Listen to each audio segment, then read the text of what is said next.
This topic is really important. What co-occurs with what you seek. That's what we're going to be talking about. This theme ties to a whole lot that happens every day in your life, and certainly every day in mine. I have a lot to say about this, but we're just going to touch on it very briefly today. I wrote down some notes on this morning, and it just so happened someone sent me an email after that overlaid some of these topics, and I thought, what the heck, let's make a presentation. So in that email, most of which is pasted here, this person writes, one of my greatest desires is to continue to bless my children, my wife, and friends during times of illness or distress. With a little instruction beforehand, I think there can be greater power than what's been given in the past. I'm going to pause here. One of the lines in this email that I didn't paste over, maybe I should have. The first line was, I have a question for you, and hopefully you can answer this without, what did he say, going to DEF CON 4 or 5 or whatever.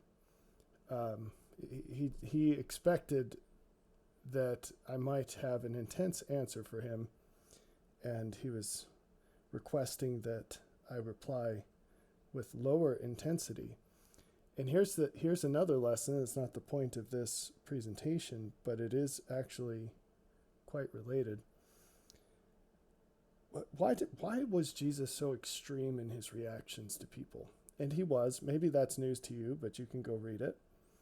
The reason is that when you have a different understanding of cause and effect, then you can see a network of consequences for the same inputs that another person does not see, or that's very different in intensity than what another person sees. And the consequences that remain hidden are almost always more intense than the ones that are obvious, which is counterintuitive, but the hiddenness stems in large part from a lack of awareness of connections, and also from the fact that most people view consequences in extremely short time frames. And so you have to look at second order, third order, and so on, downstream consequences through time, in addition to seeing things that are quite directly related, but maybe not so obviously. And we've talked about all sorts of things like that on this channel. Like one specific example that I've brought up before, because it touched my own life in terms of siblings in my family.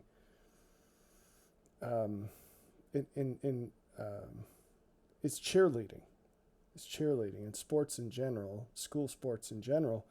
They have a lot of consequences that are direct that people don't seem to notice. And so that's a great example. You might think that me bringing that up all the time, seemingly, school sports or public schools is another one. You might just say, man, I wish he would shut up about this. He just keeps going on about it. We get it. I don't agree. Let's move on. But if you understood the consequences, then you wouldn't feel that way, right? Or maybe I should approach that differently. If you listen to the magnitude of the consequences I described for that, then you'll understand why I won't shut up about it, even if you disagree with that mapping of cause and effect. Even if you don't think that those consequences occur, it should make sense why I don't shut up about it. Same thing with talking about male and female relationships. That's something that I drone on and on about. Well, it's because the consequences are so high. Anyway, so speaking of things that co-occur, if you ask me a question that directly addresses an intense topic, you're going to get an intense answer. Okay, so if that bothers you, don't ask. And this is, by the way, because so many things do have extreme consequences, this is a key reason why you'll read how hesitant people were to ask Jesus questions all through the New Testament.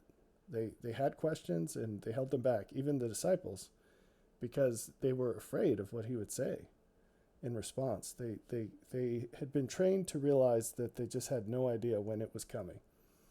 And that's because they were vastly unacquainted with the consequences of reality versus Jesus. Okay, continuing to read the email. He quotes Acts chapter 9, 17 through 18, which says, Then Ananias went to the house and entered it. Placing his hands on Saul, he said, Brother Saul, the Lord Jesus, who appeared to you on the road as you were coming here, has sent me so that you may see again and be filled with the Holy Spirit. Immediately something like scales fell from Saul's eyes, and he could see again. He got up and was baptized. And the writer continues, when you give blessings of comfort, direction, or healing, how do you approach it? The way I've done it in the past doesn't seem correct. In the past, you know how it went, because this person's from an LDS background, and so he knows that we have that common experience.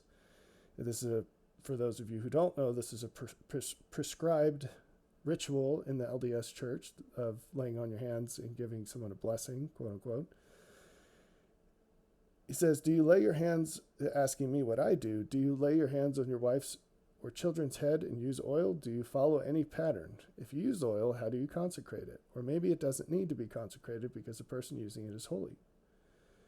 I know this is elementary, but I still have the rest of my family attending church, and I'm not sure how to proceed.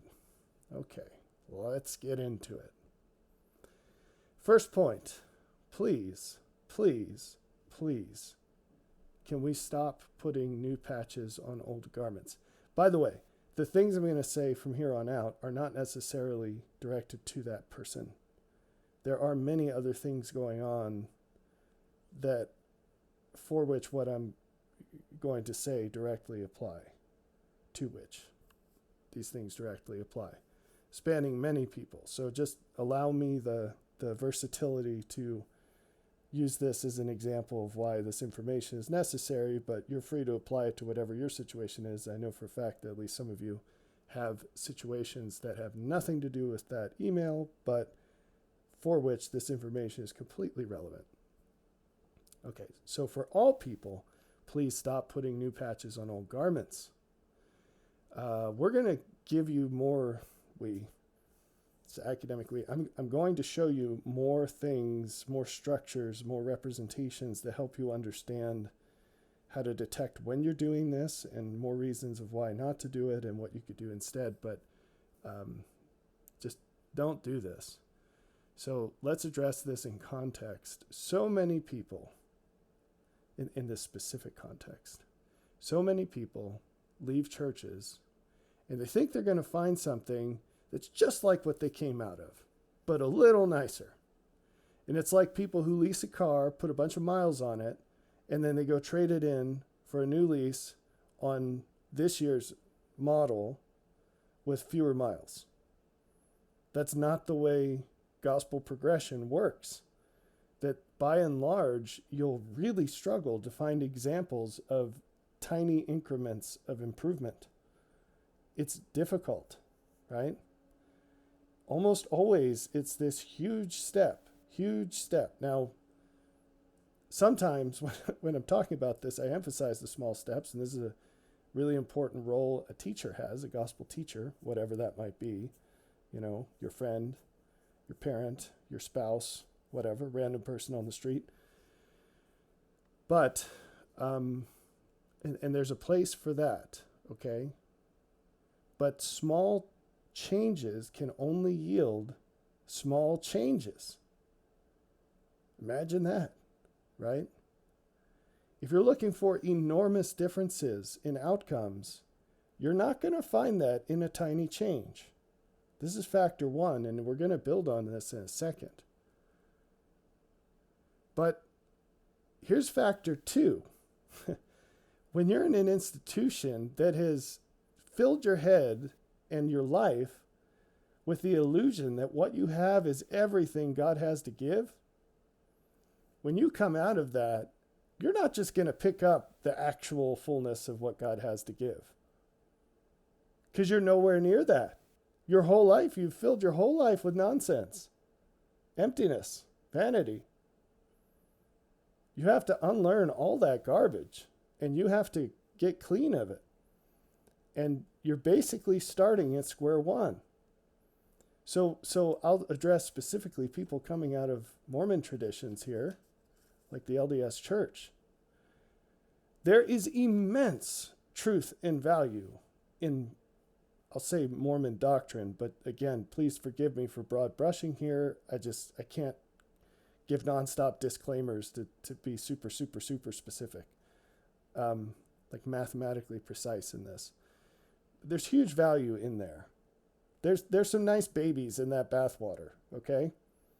And you're not going to get them anywhere else. But this is like teaching someone an alphabet, and they know the alphabet front to back, but they're completely illiterate, meaning they can't read and they can't write, but they know the alphabet. You have building blocks. You do not have a place to stick them, and you have no idea how to use them. You have no idea what they're worth. You have no idea, in many cases, what they are, because there are layers and layers and layers of false tradition all through it. And it's all got to be cut away and cleaned up and purified and rarefied. Right? And it's like when you've got some kind of a physical sample of something in chemistry, and it's come through this really rough process. There's a whole different process to refine it. You put it in a centrifuge, and you have to take stuff out and put stuff in, and there's chemical reactions, and you've got tons of raw ingredients.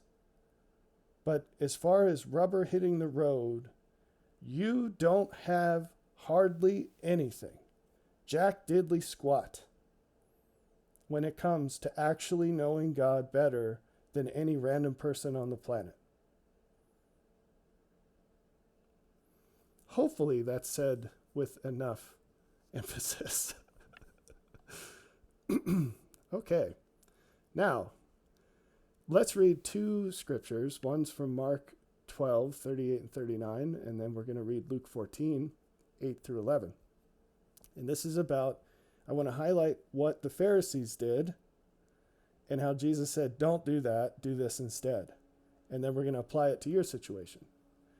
And he said unto them in his doctrine, beware of the scribes which love to go in long clothing and love salutations in the marketplaces, in the chief seats in the synagogues, in the uppermost rooms at feasts. All of these things were outward indications of the value, spiritual value of a person in false religion. Jesus explicitly taught quite opposite indications of real value. He said, let's just go down the line, which love to go in long clothing. Well, that one could get a bit technical. So I'll just say, when he washed the disciples' feet, what did he do with his fancy robe? He took it off. A lot canon should be said about that. Let's keep rolling. Love salutations in the marketplaces. What did he say about how people would treat you the more like him you became? He said, the more like me you become, the more people will treat you like they treat me. The servant isn't above the master. They're going to try to kill you, and they'll succeed in many cases. And before they get to that point, they'll say all kinds of false things about you because you're living like I would in your place. Okay, what about the chief seats in the synagogues? We'll get to that in a second. That's the next passage we're going to read, and the uppermost rooms of feasts. So now let's roll into the next one. When thou art bidden of any man to a wedding, sit not down in the highest room, lest a more honorable man than thou be bidden of him.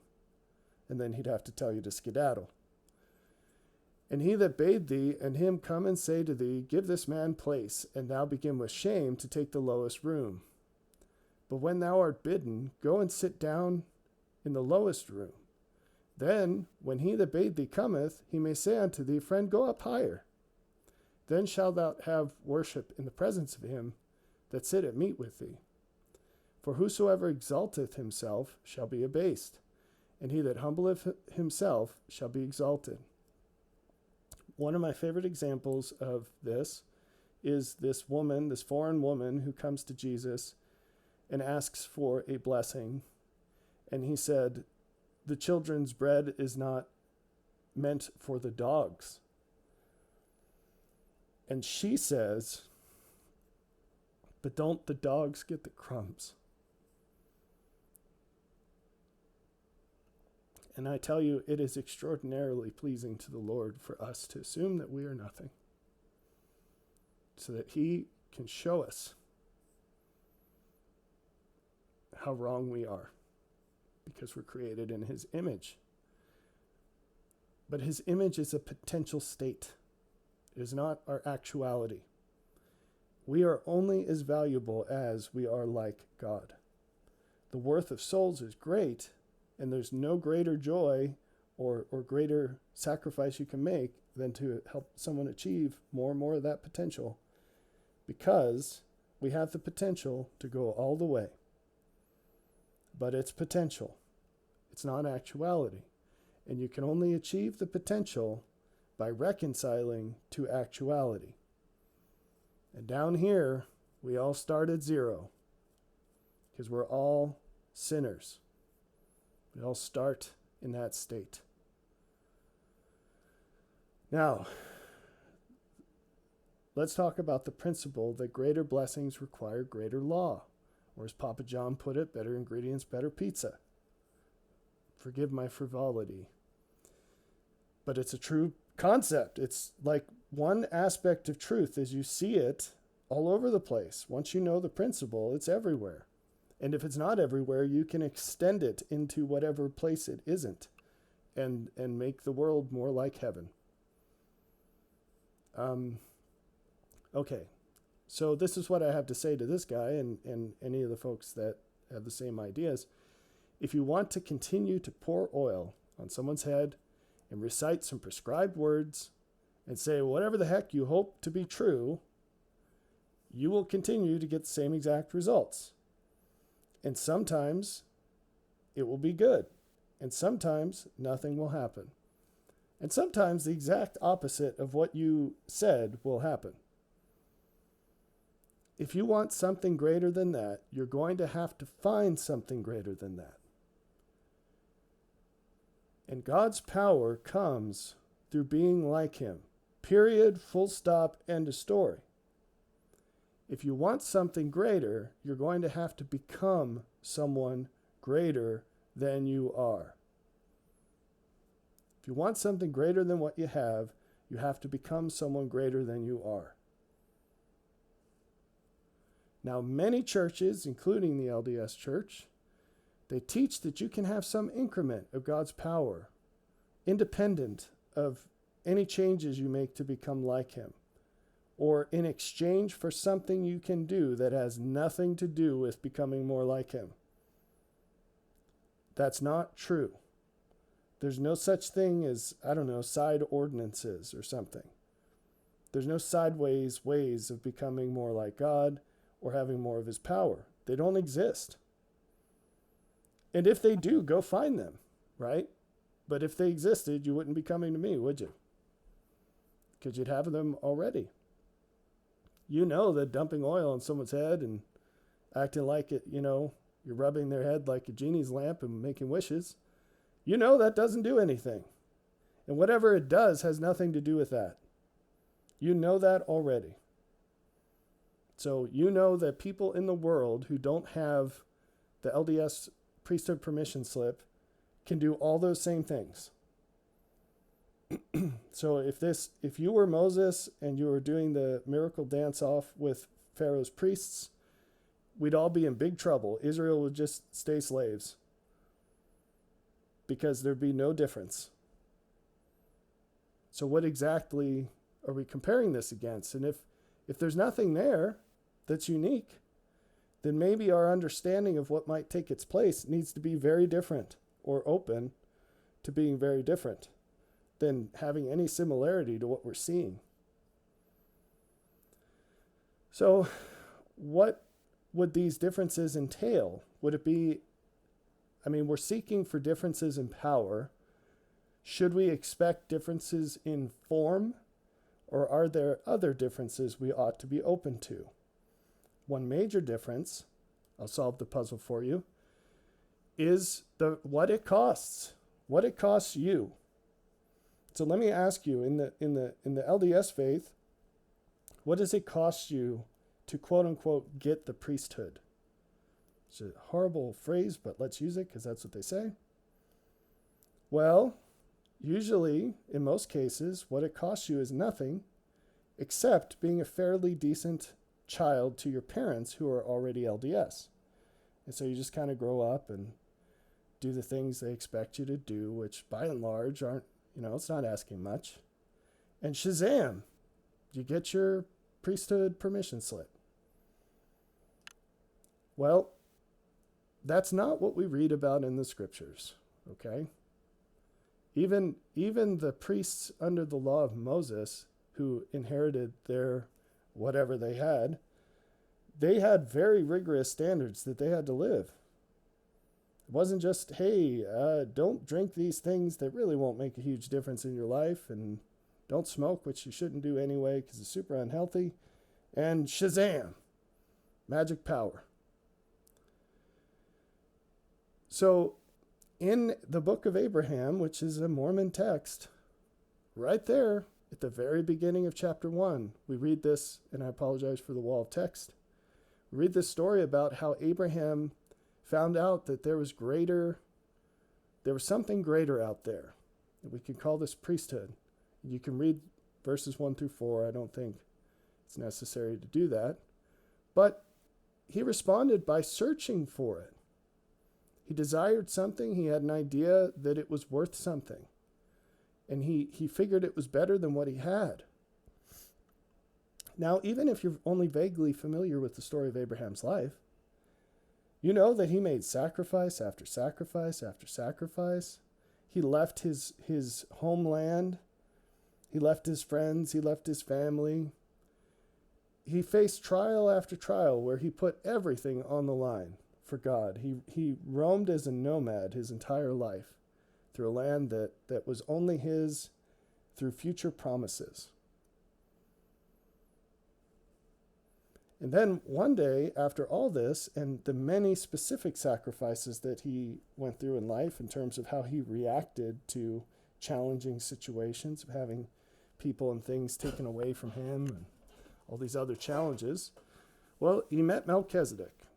And he, being an extraordinarily wealthy person, kind of an ancient times Elon Musk, he gave a tithe of everything he possessed. And he left that interaction having the priesthood that we call the Melchizedek priesthood.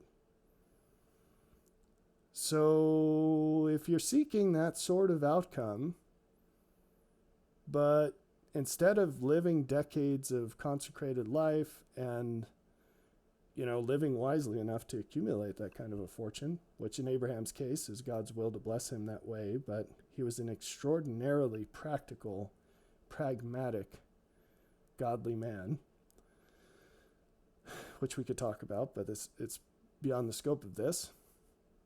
And he was living in a time where the laws of justice were in effect in the world's culture to such an extent that resulted in immense wealth. Anyway, if you think that you can get the same thing just by writing somebody an email, so not only is that not going to work, I'm not saying this person emailed me saying, hey, you're like Melchizedek, why don't you bless me with the priesthood? That's obviously not what the content of the email was, but in effect, he's seeking for greater power to do the will of God, and we call that priesthood. So not only does it not work that way, but it also shows that anyone that thinks that it's that easy, and I'm not specifically picking on him again, Like, a whole lot of you think that just by watching a YouTube video, you're going to get these tremendous treasures of light and truth, which you do. But there's a lot more to it than all that. And a lot of what's missing is an understanding of the cost and the benefit. And it doesn't do any good to get a gift of tremendous worth if you don't understand it has tremendous worth, and if you don't live it. A recurring theme that you're going to hear from me, if you haven't already, is we need to stop pretending that the real thing is just like the fake thing, that the full thing is just like the partial thing. It's not. That's new wine in old bottles. It's patching old clothing with new patches. It's with new cloth. It's continuing to see things as a child when you become a man or woman. You got to move on. You need to understand what things cost, what things are worth, and then you need to pay the price to get them, to live them. So God is extremely impeded by our lack of correct value. This is why he pushes gratitude so hard. It's not that he wants credit for anything. He doesn't care about that. He wants us to have joy. And you can't have joy in something that you don't value. You know, LDS priesthood is given in this extremely inexpensive way. And no surprise, it's not worth much. You can't do anything that anyone else can't already do. So, if you want more, you need to learn what has more value and what it costs, and then you do what it costs. So let's apply this to Ananias, because you mentioned Ananias in the email. But you cherry-picked the blessing that he had. God spoke to him directly, told him to go to Paul and to heal Paul of his blindness. Well, that looks shiny and attractive, doesn't it? Well, I want to be like Ananias. Do you? Do you? You remember what Jesus said when his disciples, I think it was Andrew and John, I don't remember, asked to sit beside him in his kingdom. And he said, I have a baptism to be baptized with. Are you willing to drink the bitter cup? And they said, yes, we will. I'm not sure if he believed them, but I think he understood that they were sincere as far as they could understand in a very limited way the magnitude of what he was saying. But he said, well, tough, it's not mine to give. But there was a price to be paid to have that. And what he was saying was, look, you're asking for this, but you have no idea what the cost is of what you're asking. And if you knew, you probably wouldn't want it. The same thing happened with the rich young ruler when he said, Jesus, what do I have to do to have eternal life? I've done everything I know consistently. And Jesus basically says, trust me, you don't want it. And he says, no, I really do. And Jesus says, okay, well, sell everything you have and give it to the poor and follow me. And the guy says, I changed my mind. I don't want it. And Jesus said, told you. Of course, that's a very rough paraphrase, but that was the spirit of the exchange, in part. So what did Ananias do to have that experience? Well, we don't know, right? There's no, here's the full story of Ananias book, okay, that I know of. But one thing we do know is that the disciples at that time, they had to sell everything they had and give all the money they had from everything they sold to the apostles, which Ananias was not one of them. So here's a question. Do you want to do that? I mean, I don't think there are 12 apostles that I know of floating around anywhere today. But suppose there were. Suppose somehow Peter, James, John, all the original guys were still around. Would you scurry off and just immediately sell everything you have and just give it to them? Because I don't think you would. If you would, let me know, and I will retract my statement. I don't think I know anyone who would do that. I would do that. I've done more than that. But I don't know anyone else who would yet. And that's very important. Okay, so this person asked me, well, what do you do? It doesn't matter what I do. So I was going to share a story from the scriptures that I see is very directly related to this, but I'd have to explain it so much that it wouldn't do any good. What I do is irrelevant because you don't have all the context and you don't live all the context, right? These things, they co-occur. That's the point of the title of the presentation today. These things co-occur. If you want the experiences of Ananias, you need to take them all, not just the ones you cherry pick. If you want to be like Jesus, it's not just about making loaves and fishes. You also have to get nailed to a cross. You have to have everyone in your life betray you and let you down when you need them the most. You have to do all these other things that I'm not going to talk about that Jesus went through. It all goes together. Do you really want that? And if you do, I'll show you how to get it in this presentation. Get ready. So, the only way I can share what I do is by sharing all of what I do. And that's exactly what I'm doing in this labor I do of writing these books and living the life I have to have something to write. Obtaining what goes in them. And so if you want a different way, some kind of shortcut or alternative, you'll have to ask someone else because I don't have one. I don't know of one.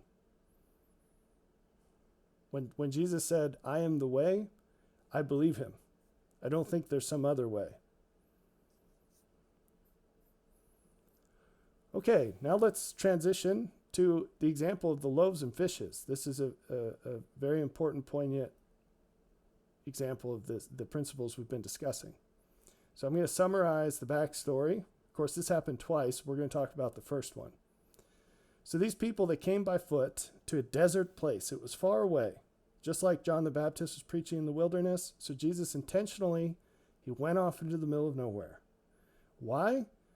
Because it provided the people with an opportunity to demonstrate their faith by doing something they would not otherwise do that had a cost.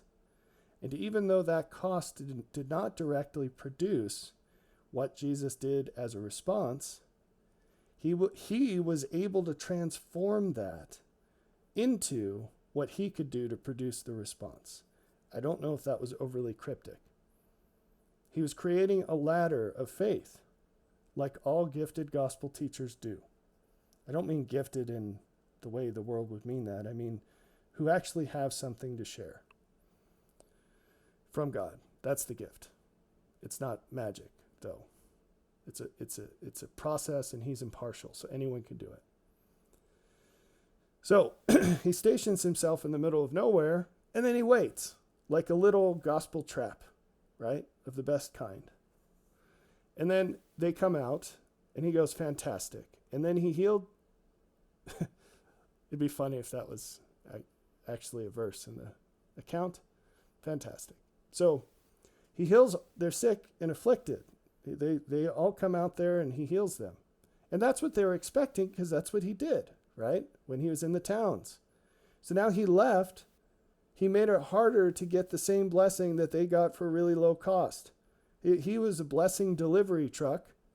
And then he says, now you got to come to the store, guys. If you want the same product, the price just increased, right? And so they're miracle junkies now. And so they go out to find him no matter the cost, as far as they know. And so they go to this desert place and they don't have food and all they care about is getting to Jesus. And so not only does he heal them because they paid the price to enable him to pay the price, But he also miraculously feeds them. And then they blow it by trying to force him to be their king, because they say, free food, that's a nice thing. So then he leaves. He actually flees from them up the mountain. And then he tells his disciples to leave and meet him on the other side of the lake.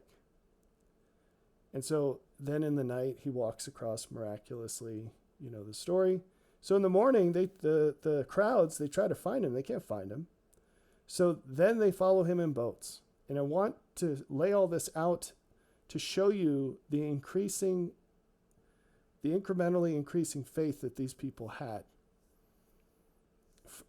The first step in this was already enormous compared to what most modern people are willing to do.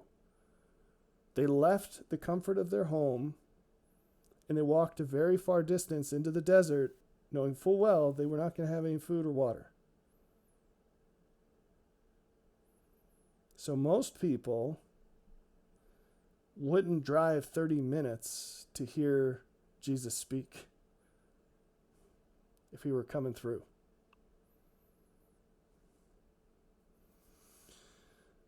Then, when they discover that he's gone, even after being rebuffed, because obviously he didn't take their forceful attempt to make him a king very lightly, then they followed him in boats, met him on the other side, and that's where we pick up the story. So this is now in John 6. Jesus answered them and said, "Verily, verily, I say unto you, ye seek me, not because ye saw the miracles, but because ye did eat of the loaves and were filled. This is not a good thing." He's saying, if you were willing to go through all this trouble because you had miracles, okay, cool. That's reasonable, right? But you're doing it because you want more free food, and that's not so great because it shows where your heart is, and your heart's still here on the ground. But I'm trying to point you to heaven. And the latter is pointing you to heaven. If you interpreted the miracles the way they were meant to, you'd be closer to heaven. Your eyes would be up higher towards heaven. But you're pulling all of it down and continuously interpreting this in terms of earthly value. And that's not good. By earthly, I don't mean things that affect us here, because heavenly things do provide value here and now. I mean pleasures in the present versus true long-term benefit, enduring benefit, right? Okay, continuing the passage. Labor not for the meat which perisheth, but for the meat which endureth unto everlasting life, which the Son of Man shall give unto you. For him hath God the Father sealed. That is a very important verse 27. I wish we could talk more about it, but we got to move on. Then said they unto him, What shall we do that we might work the works of God? And I hope you see the parallel between that and the email I got. What shall we do that we might work the works of God? Listen to what Jesus says. This is the work of God, that ye believe on him whom he hath sent. And who's that? The next verse tells us. And Jesus said unto them, I am the bread of life. He that cometh to me shall never hunger, and he that believeth on me shall never thirst. Now you might say, but I believe in Jesus. No, you don't. No, you don't actually. And that's what Jesus said too. He said, but I said unto you that ye also have seen me and believe not. Now, these people had done all these things that I listed out. Not only did they walk off into the desert to find him, they were also healed. And then they took boats to find him again. They're still on this journey. Who knows what's going on at home? These people probably think they're all in. These people probably think they're doing exactly what he's telling them to do. Or maybe not, but hey, they're getting a lot of benefits, aren't they? And he says, no, you don't believe in me. And then he explains how he knows this, or in what way they don't. He said, "All that the Father giveth me shall come to me, and him that cometh to me I will in no wise cast out. And this is the will of him that sent me, that every one which seeth the Son and believeth on him may have everlasting life, and I will raise him up at the last day." The Jews then murmured at him because he said, "I am the bread which came down from heaven." And they said, "Is not this Jesus, the son of Joseph, whose father and mother we know? How is it then that he saith, I came down from heaven? Verily, verily, I say unto you, he that believeth on me hath everlasting life. I am the bread of life. Whoso eateth my flesh and drinketh my blood hath eternal life, and I will raise him up at the last day." So I wanted to follow the sequence of verses there, even though I plucked some out. I did not rearrange them. I think a better arrangement exists. However, what was Jesus' reasoning behind saying you don't believe in me? What does it mean to eat his flesh and drink his blood? In briefest terms, it means to be like him. It means to follow his example fully. They did not do that. They did not want to do that, as we'll see in a second. They wanted the goodies, but they didn't want to be good. Do you see the difference? Do you see how this applies to the email? Now, again, this person who sent me the email, he doesn't have this particular problem, but generally speaking, those who want the goodies and are really focused on the goodies, what they're missing is that they are baddies. And they're not going to have the goodies until they stop being baddies.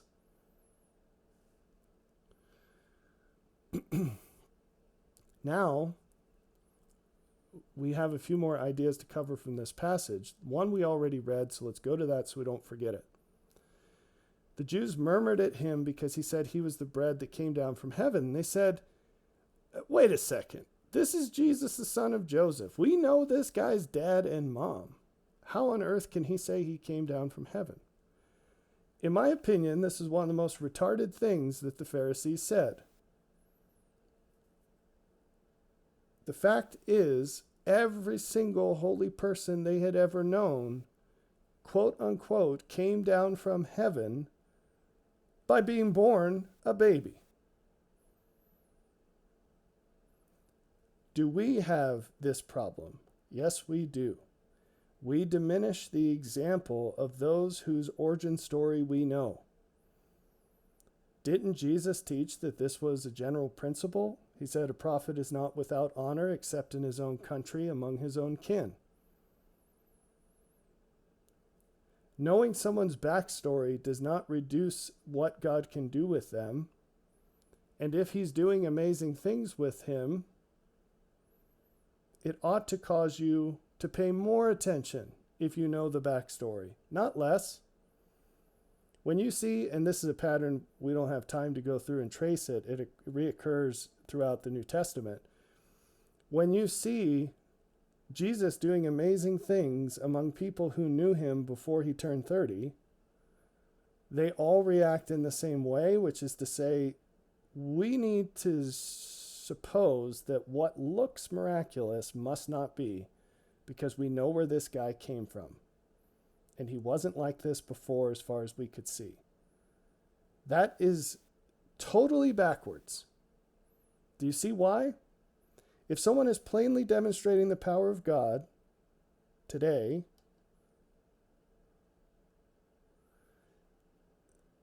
that's what matters. And if they didn't seem to have it yesterday, it matters even more. It's not an excuse to ignore them because they didn't have something meaningful to say before. It's an excuse to start paying attention because they do now. Now, in Jesus' case, he always had something meaningful to say. I don't want to dwell too much on this, but I'll just teach you with an analogy. If you've ever seen a video of a rocket taking off, for the first while, the engines are going, but that rocket is not moving. But then when it starts going, the rate of change goes exponential. And that's what it's like for a mighty servant of God. And Jesus is obviously the chief example of what a mighty man of God can be in this world. So,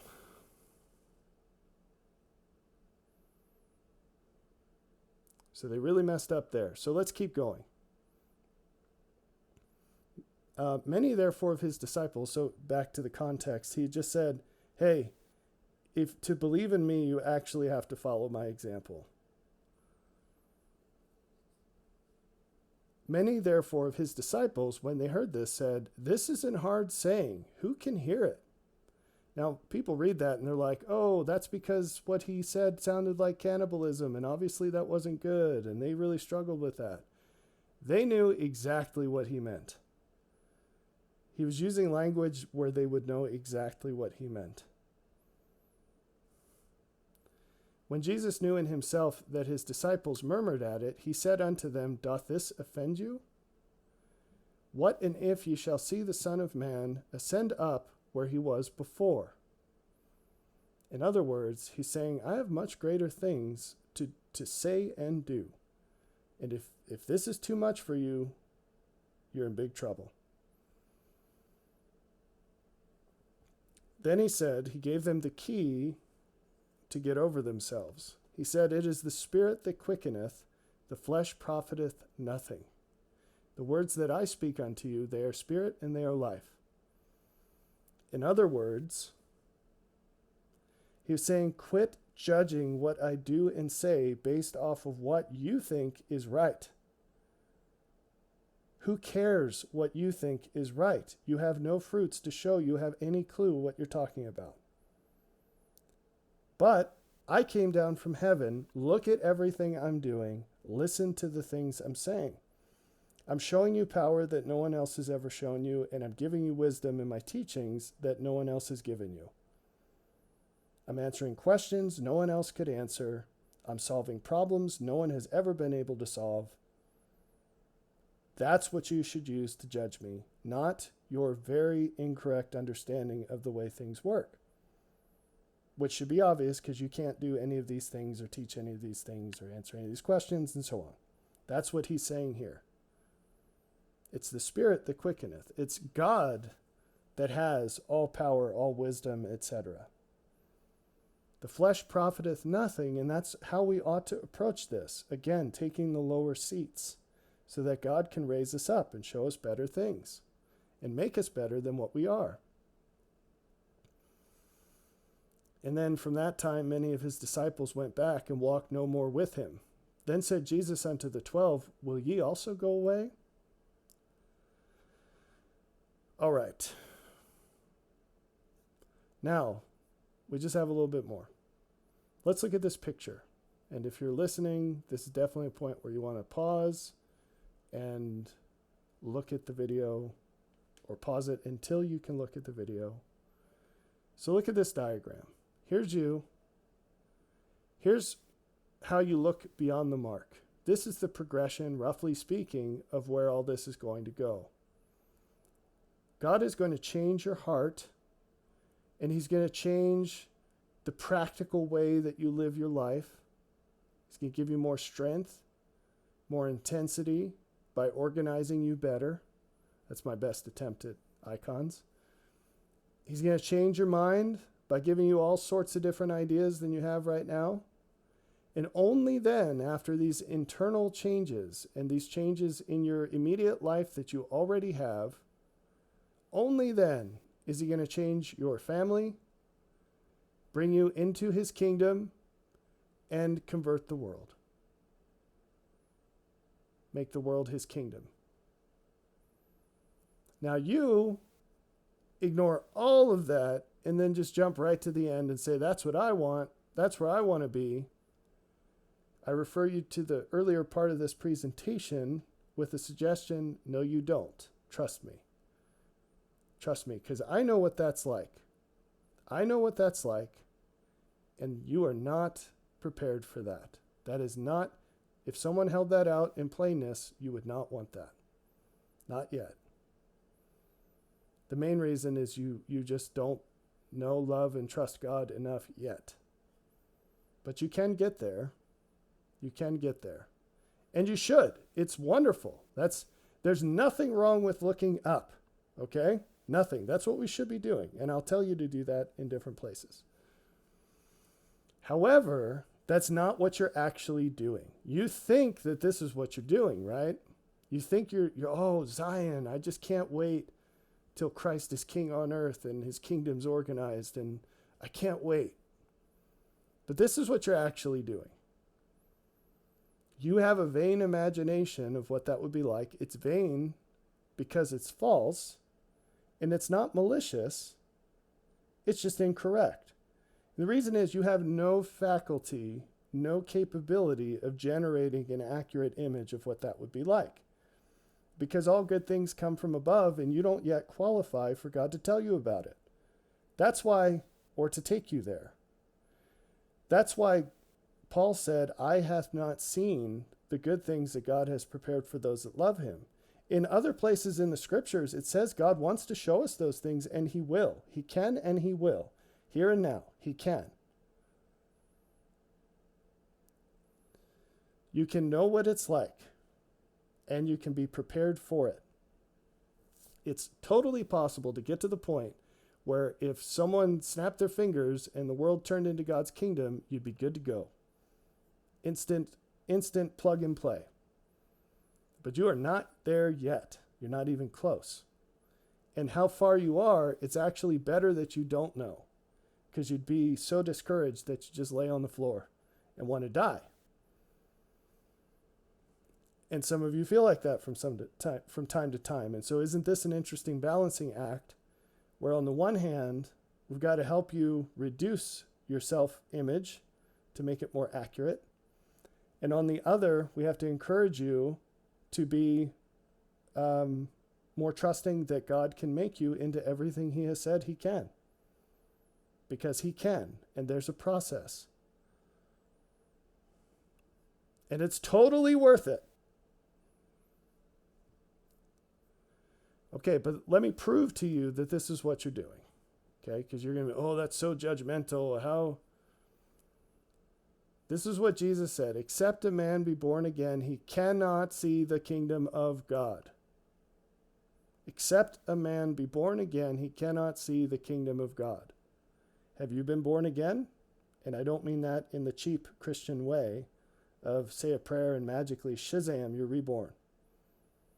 I mean, have you fully submitted to the Lord in all things to the extent that you are joyful in anything he sends you, no matter how terrible it seems or how different it is than what you thought or wanted? No? Then you cannot see his kingdom. You literally can't do this. And so now this is funny when people who do this judge people who do this, and they say, well, what you're saying has to be wrong because it doesn't match what I believe. Well, why should we care what you believe? If we have this, why do we care what this person thinks about that? Would we expect them to do anything but dislike that? Because that's what I'm telling you. If you saw this, you would not like it, right? If you were there, you would not want to be there. But those who have prepared to be here, when it's open to them, their hearts long to be there. They want to be there more than anyone could want anything. Almost. There's one exception to that. I won't get into it now. Okay? You can't know what lies above, except to the extent that it's revealed to you from one who is above. That's said very literally in John. Very literally. Not 3:3, but it's in there. You can't know the way except by knowing someone who's already gone there and who's come from there. That's what Jesus said. I am come down from heaven. I am the bread of life. Now, that's the bad news. The good news is, well, it's still good news because there are people that come down from higher to show us. And they're born here as babies, for the most part. And why do I say that? Well, it's not just a question of quantity, it's a question of benefit. The sacrifice required to come here as a being of light, of greater light, and be born as a baby, it's much greater than dropping down here from heaven as what most people think of as a ministering angel. Those angels are much more limited in what they can do because the cost they're paying is much less. So that's important to know, and that's a little tidbit. But anyway, all good comes from above, and the good news is it's already before you. Now, I know people are going to hear that and say, oh, this guy, he's telling us that he's giving us all the good that comes from above. Well, I am sharing everything that I have received as fast as I can organize it to the point it needs to be to do that. But that's not what I'm referring to here. It's much more personal than that, and I would say a lot better than that. I'm talking about what God has already placed in your very, very, very personal life, very much individual to you. The ladder to heaven, look around you. Wherever you are, whatever your situation in life is, you're on the rung. The next rung is right there already, I promise you. Now, I would have to know you personally to describe it to you, but it is already there. And I can almost guarantee you don't see it and or aren't stepping up on it.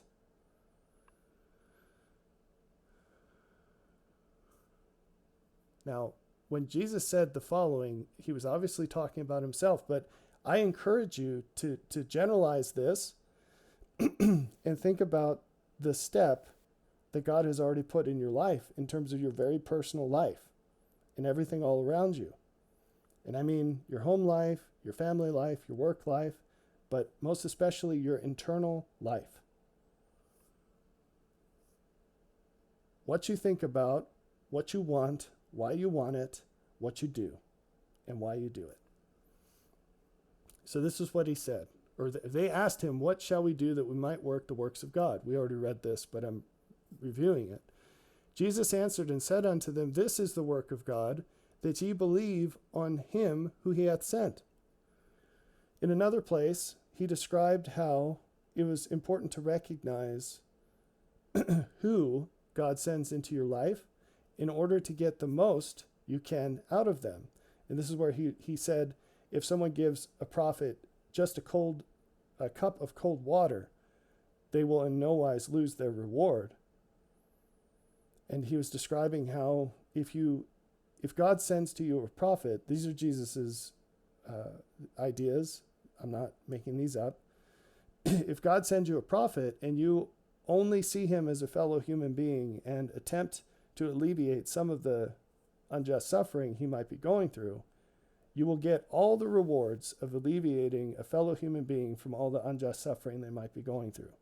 If you see them as a teacher, you'll get all the rewards of seeing them as a teacher. If you see them as a prophet, you'll get all the rewards of seeing them as a prophet. Now with Jesus, some people thought all of those things of him and much worse things. But then some people thought that he was the Messiah in the ancient Jewish understanding of what that would be. And they received rewards that were commensurate with that. And then some few believed that he was the Son of God. And they received the much greater benefits that can only come through someone who understands that, who believed that, and was around Jesus. Because we don't see what we're not looking for, and we can't value what we don't know the cost of.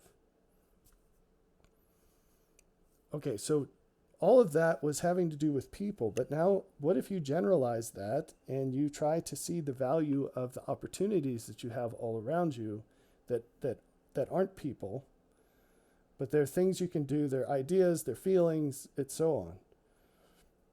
They're ways that you can act, reasons you can do things for or not do things for. And that is the work of God, that you believe on him whom he hath sent. That is the step. Like, it's all sequential. But if this beginning part's all jacked up, you can't even see what comes next, let alone do it. And so all the effort you spend trying to imagine what this would be like and getting all excited about it, you're not only you're wasting time, but you're absolutely guaranteeing that you're not doing the very things that would bring you closer to it. So this one's really important. Luke 6:42. This is where he says, you can't say to your brother, brother, let me pull out the mote that is in thine eye, which is a small splinter, when thou thyself beholdest not the beam that is in thine own eye. Thou hypocrite, cast out first the beam out of thine own eye, and then shalt thou see clearly to pull out the mote that is in thy brother's eye. And so Jesus was saying, the first step is fixing all the ways you know you're a hypocrite. And what's a hypocrite? Someone who acts or feels or speaks differently than what they actually believe. Than what they say they believe. From what they say they believe. So aligning all of that, aligning your beliefs and your actions and your feelings, that's the first step. No one tells you this, right? You're never going to hear this in a church. And that's why you'll never get in the way of the Lord in his path. Until you figure out and fix this, it's never going to happen. You will never be born again until you quit being a hypocrite.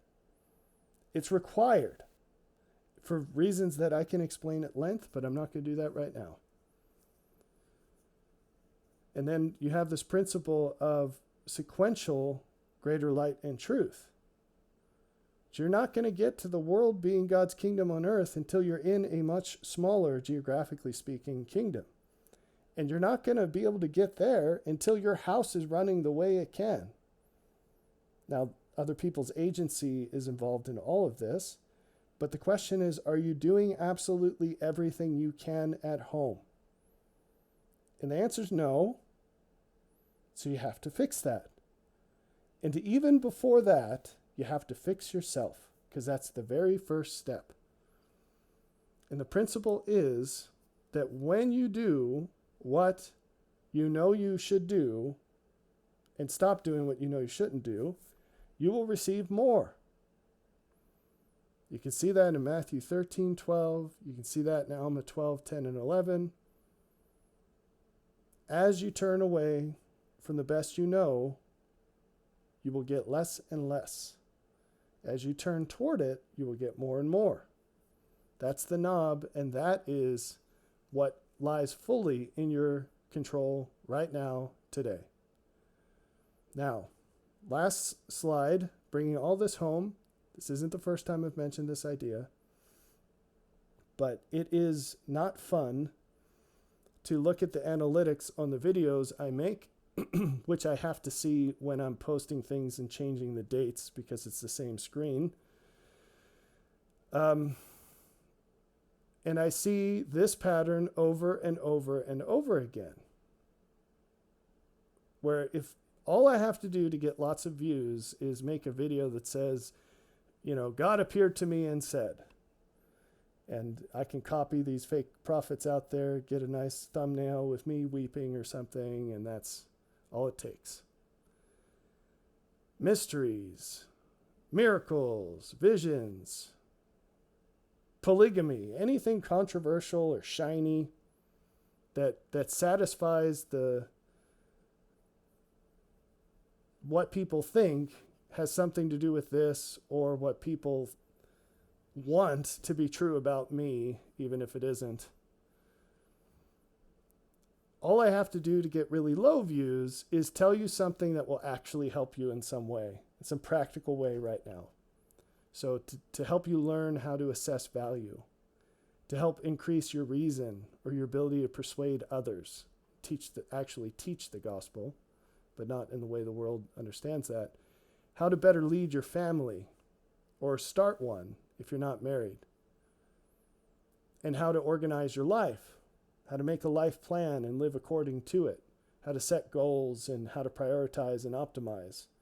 No one wants to hear anything about that. Again, broad brushing. It seems like there's about 123 of you who do, or one person who really likes replaying things.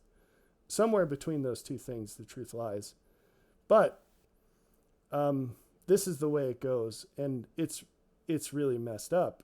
It's not a surprise to me. It's unfortunate, and I don't think it's escapable. But this presentation is to make sure that my garments are clean here, and I will continue to restate this as often as I feel the need to. But it's very clear that we're still not understanding that things co-occur. And actually, looking back at this title, I'm now unfortunately realizing that I didn't emphasize a point here, that I didn't even mention one that is super important and maybe worthy of its own presentation, but maybe we can just dance over the things we've talked about and you'll get it, at least enough to start doing it. So what should the people that were looking for the loaves and fishes, and a king, what should they have been looking for? So God uses what we want to lead us to what we're not good enough to want yet that's actually better. That's the principle. That's the principle. So they went to Jesus out in the wilderness to be healed because they understood that that was a valuable thing. But they were looking for healing. They weren't looking for something better. So the fact that they were healed is evidence of this, because people had already been healed in the towns, and it wasn't the healed people that came to see him unless they got hurt on the way. Do you get that? It was new people who didn't catch him in the towns. And so he literally went up a mountain, and then they had to come up the mountain to effectively, out in the wilderness, to find him, to receive the same thing that people had just gotten for way less cost. And the whole time, what happens is God tries to point us to what we ought to want. And he explains the value of it through what we want right now. And this is the principle. What co-occurs with what you seek is more important than what you seek. Someone that has the power to help you get what you need and cannot get yourself because you've tried, like these people who went to him to get healed, and then also who needed him for food. In fact, we didn't have time for this. If you read the account of the first multiplying of loaves and fishes in Matthew, this is how Jesus does it. The disciples say, we need to send these people away because we don't have enough food for them. And Jesus says, you feed them. And they say, well, how the heck can we do that? And then he says, okay, well, give me those loaves and fishes. And then he does the miracle, but then he gives the baskets to the 12, and the 12 give them to the people. And it's a chain of demonstrating value through helping people see that Jesus had what they did not have and what it was worth and how they were going to get it through the things and people already on this planet. It's a very deep, important lesson, but that's the pattern, okay? Because it wasn't about the loaves. It wasn't about food. It was about Jesus. And every single thing we seek in life, the purpose of it is to more fully illustrate the value of God and increase our willingness to pay the greater price required to find and have and live more of him. So, hopefully that little summary will give you something to think about. If this guy thinks that I have the ability to give him what he seeks, then the other things I have even greater value.